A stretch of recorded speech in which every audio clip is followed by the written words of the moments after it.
Hi mga mare!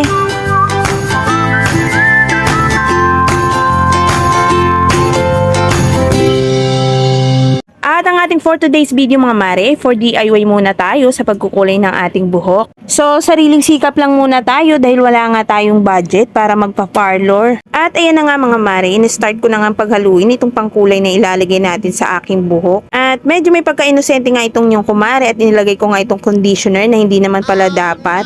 At kahit na mali nga tayo sa pagtimpla na itong pangkulay mga mare, for the go pa rin tayo sa pagkulay ng aking buhok. Sa tingin ko naman ay magkukulay pa rin ito sa aking buhok kahit na hinalo ko nga yung hindi dapat ihalo. So ayan, at nagbida-bida nga yung kumare, hindi muna kasi nagbasa-basa. So anyways mga mare, wala na tayong magagawa kundi ipagpatuloy na lang natin itong mali kong ginawa.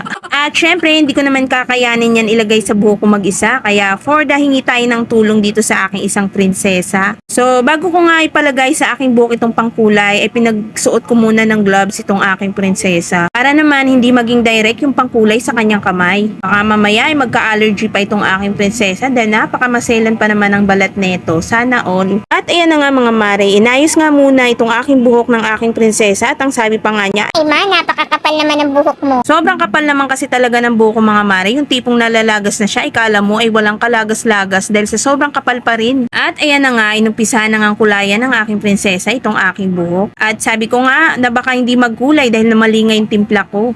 Pero at ayan nga, pinakulay ko pa rin kaysa naman itapon ko mga mare, sayang naman. Baka mamahal naman kasi talagang magpa-parlor mga mare. At sa sitwasyon nga ng aming pamumuhay, hindi ko kakayanin ng laging magpa-parlor. At dahil nga hindi naman tayo mayaman mga mare, so ito na nga at nag-DIY na lang tayo. Yung pangkulay nga mga mare, nabili ko nga lang yan sa halagang 138 pesos lang. Ito namang aking isang bunsong prinsesa ay nag-insist na videohan daw niya kami ng ate niya. Sabi ko naman, sige siya, videohan mo kami para naman may ambag ka. O diba, supportive yung aking dalawang prinsesa mga mare sa aking pagpapaganda. At nung mga oras nga na yan ay nakakaranas na nga ng struggle real itong aking panganay na prinsesa. So maya maya nga ay natapos na nga din kulayan ng aking panganay na prinsesa itong aking buhok. At ayun nga, binalutan ko na para nga tuloy ako niyang magmamasa ng pandesal mga mare. So nagantay nga lang din ako dyan ng mga 30 minutes at pagkatapos nga ay binanlawan ko na at isinabay ko na nga rin ang aking pagpapaligo. At ayan nga, to the blower na nga din ang inyong kumare. So kung mapapansin nga natin mga mare, medyo nagbago nga naman din itong kulay ng aking buhok. O diba mga mare, sa halagang 138 pesos ay ganito ng kinalabasan ng aking buhok. Kala mo nga ay nagpa-parlor na. So ayun nga, kung wala nga tayong budget magpa-parlor ay mag-DIY na lang. So ayan nga, tamang flex-flex lang tayo mga mare. At ayan nga yung kinalabasan pagkatapos ko nga i-blower. At ang sabi nga nitong aking panganay na prinsesa, i-plancha daw niya. Sabi ko, wag na anak. At hanggang dito na lang ang ating for today's video. Salamat sa panonood. Hanggang sa muli mga mare.